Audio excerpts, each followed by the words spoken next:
오대영 라이브의 간판 코너 단도직입을 시작하겠습니다.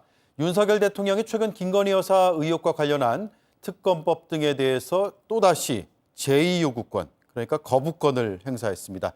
임기 절반이 되기까지 총 24회 행사했는데 이 악순환의 고리를 도대체 언제까지 봐야 하는가라는 궁금증을 많은 시청자들이 가지고 계실 것 같습니다. 헌법적으로는 어떻게 문제가 있는 건지 없는 건지 헌법학자와 헌법학계의 의견을 한번 들어보겠습니다. 전학선 한국외대 법학전문대학원 교수 나와 있습니다. 안녕하세요. 안녕하십니까. 예. 반갑습니다. 가장 궁금한 것부터 단도직입적으로 질문을 드리겠습니다. 대통령의 제2요구권은 무한정 쓸 수 있는 권한입니까? 무한정 쓸 수 있다. 일단 두 가지로 생각할 수가 있거든요. 횟수를 무한대로 쓸 수 있느냐, 그리고 거부권을 행사하는 사유가 제한이 되느냐. 예. 두 가지로 아마 우리가 나눠서 생각해 볼 수가 있을 텐데, 우리 헌법 제53조에 보면은 그 대통령이 법률안 거부권을 행사하는 데 있어서 횟수 제한이라는 얘기가 전혀 없습니다. 네. 만약 횟수를 제한하게 되면 어떤 현상이 발생할 수 있냐면, 국회가 거부권 행사에 쓰는 법안을 일부 통과시켜서 정부로 이송해서 횟수를 다 소진한 다음에 진짜 보는 일을 원하는 그럴 수 법률안을 있겠네요. 가결하면은 거부권 행사를 못하기 때문에 예. 문제가 되기 때문에 횟수 제한은 불가능하다. 그런 규정도 없다. 이렇게 볼 수 있고요. 그러면 과연 거부권을 행사하는 사유는 제한되느냐? 요거에 대해서는 사실 좀 견해들이 팽팽하게 갈립니다. 예. 학계에서도. 거부권을 행사하는 사유가 뭐 위헌적이다, 법률안이. 아니면 그 법률안을 집행하기 굉장히 곤란하다. 아니면 불가능한 예산이 든다. 다른 법률과 충돌된다. 이런 걸로 한정해야 된다. 이런 견해도 있고 네. 또 우리 헌법에 보면은 이의서를 붙이라고 할 뿐이지 그 사유 제한이 전혀 규정이 없기 때문에 그 제한이 없다. 이런 두 가지 팽팽하게 대립이 되는데 팽팽하다는 거는 양쪽 의견 다 학계에서는 받아들여지고 있고 통용되는 이론이라는 건가요? 그렇죠. 예. 그렇게 제한이 된다고 주장하는 학자들도 있고 제한이 없다고 주장하는 학자들도 있다는 겁니다. 근데 제 개인적으로는 지금 헌법에 이의서를 붙일 뿐이지 다른 사유가 없기 때문에 과연 그럼 명문의 규정이 없는데 어디까지로 제한할 거냐? 이게 불명확해지기 때문에 실질적으로 또 그렇게 몇 가지 제한 사유를 열거했다 하더라도 예. 그렇지 않은 경우로 법률안 거부권을 행사했을 때 통제 방법이 있느냐 했을 때는 법적으로는 없다는 겁니다. 법적으로는 없다. 헌법적으로는 없다라는 게 이제 전학선 교수님의 생각이시고요. 그렇죠. 자, 그러면 이렇게 한번 질문을 드려보겠습니다. 지금 야당에서는 대통령 가족에 대한 수사에 대한 거부권 행사하는 것은 위헌 소지가 있는 거 아니야? 라고 주장을 하거든요. 네. 이 역시도 타당한 주장이 아닙니까, 그러면? 글쎄요, 일단 가족에 대한 수사 자체에 대해서 수사권 행사 자체에 대해서 간섭하면 이건 좀 위헌적인 소지도 있고 권한을 남용한다고 볼 수 있겠지만 이 특검법과 관련돼서 했을 때는 그것도 특검법이 법률입니다. 예. 법률 아니기 때문에 그거에 대해서 대통령이 법률안 거부권을 행사한다 했을 때 위헌적이다 하려면 위헌이라면 과연 뭐의 위헌인지 여당에서는 뭐 권력 분리 원칙이라든가 인권 침해가 있다 뭐 여러 가지 그 사유를 얘기는 합니다만 그럼 구체적으로 어떤 인권 기본권 어떤 걸 침해된다 그리고 권력 분리 원칙이 어떤 식으로 위배된다는 걸 구체적으로 좀 제시를 해야지 설득력이 있지 네. 그렇지 못하기 때문에 좀 납득하기 어려운 것 아닌가 이런 생각이 듭니다. 예. 지금 야당에서는 계속 이제 특검 법안을 발의하려고 하고 있고 국정감사가 끝나면 김건희 특검법은 또 이제 발의가 되겠죠. 예.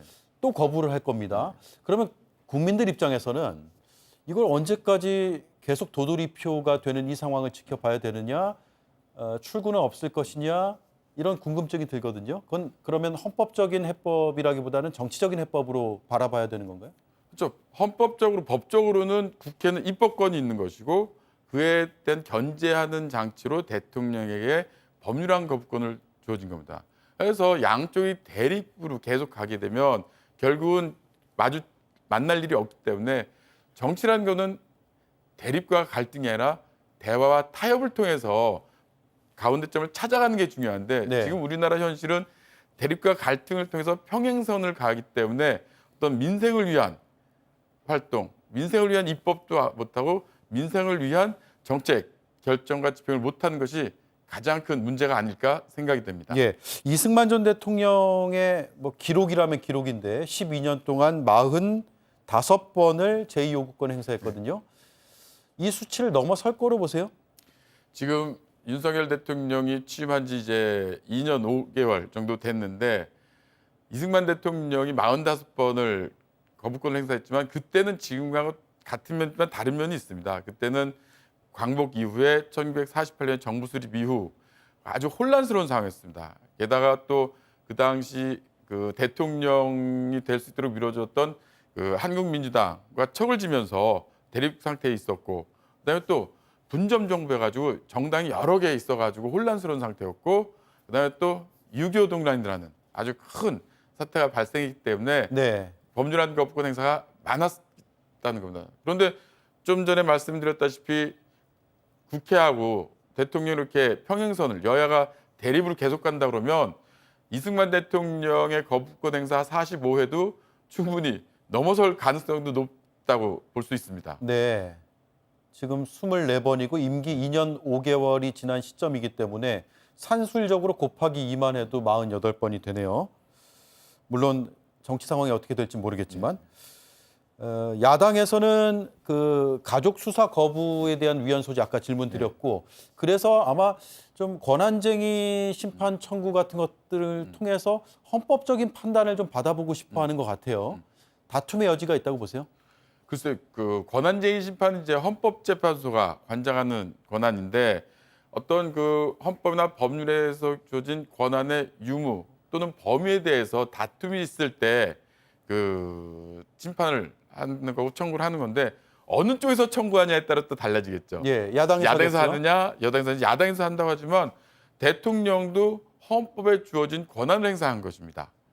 그 국회 자체가 그 입법권을 행사해서 그 권한쟁의 심판을 청구한다 그러면은 가능할 수도 있겠지만 청구는 하겠지만 과연 그것이 인용될 가능성이 있겠느냐 했을 때는 법률안 거부권 행사도 대통령의 권한이기 때문에 네. 그 입법권을 침해했기 때문에 권한쟁의 심판에서 인용을 되긴 어렵지 않을까 이런 생각이 듭니다. 예. 제2요구권 행사에 문제가 없다라고 이제 정치적인 주장을 하는 쪽에서는 미국 사례를 예로 들거든요. 루즈벨트 대통령이 635번을 행사했다. 아이젠하워 대통령이 181번을 행사했다라고 미국도 그렇게 한다. 이건 대통령제 국가에서는 할 수 있는 것이다라는 논리를 내세우는데 그런 논리도 타당하게 받아들일 수 있는 건가요? 아니면 우리와는 좀 법체가 다른 겁니까? 일단 법률안 거부권이라는 거는 의원 내각제에서는 없습니다. 예. 대통령제 국가에서 행정부 수반인 대통령의 입법권을 견제하라는 차원에서 주어진 건데 미국 같은 경우는 이제 국회의원이 법률안 제출할 수 있고 대신 정부는 법률안 제출권이 없습니다. 미국에서는요. 예, 미국은 정부에게는 법률안 제출을 부여하고 있지 않기 때문에 그렇다면은 정부에서는 입법권을 견제할 그런 그 권한이 그 수단이 없기 때문에 법률안 거부권을 대통령에 부여하면서 입법권을 견제하라 이런 식으로 하고 있는 겁니다. 그렇기 때문에 그 미국의 사례가 꼭 우리나라에 정확히 맞아떨어지냐 또 그쪽이 그렇게 했기 때문에 문제없다 이렇게 보기는 어렵지 않은가 생각이 됩니다. 우리는 대통령 그러니까 정부에서도 법률안을 발의할 수도 있잖아요. 그렇죠. 예. 그러니까 미국하고는 좀 차이가 차이가 있다고 볼 수가 있습니다. 예. 그렇군요. 자, 이제 1분 정도 남았는데 2016년의 헌법 논쟁과 올해 벌어진 헌법 논쟁이 상당히 유사하다라는 이야기들을 많이 하거든요. 예를 들어서 건국절 논란도 그렇고요. 헌법 학자로 볼 때 2016년과 비슷합니까? 2016년이라면 역시 그 박근혜 대통령 탄핵 심판이 가장 큰 사건이라고 할 수가 있을 텐데 노무현 대통령 탄핵 심판 사건도 그렇고 박근혜 대통령 탄핵 심판 사건도 그렇고 탄핵 소추될 때는 결국은 여당이 분열될 때 생겼습니다. 그 얘기는 결국은 뭐냐면 대통령의 정책 리더십이 실패했다는 얘기가 된다는 거죠.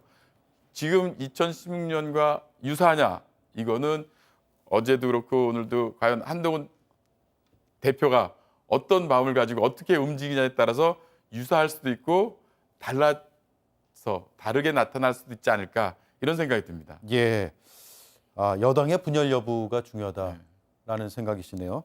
헌법적인 해석이 아니라 정치적인 해석 아닙니까?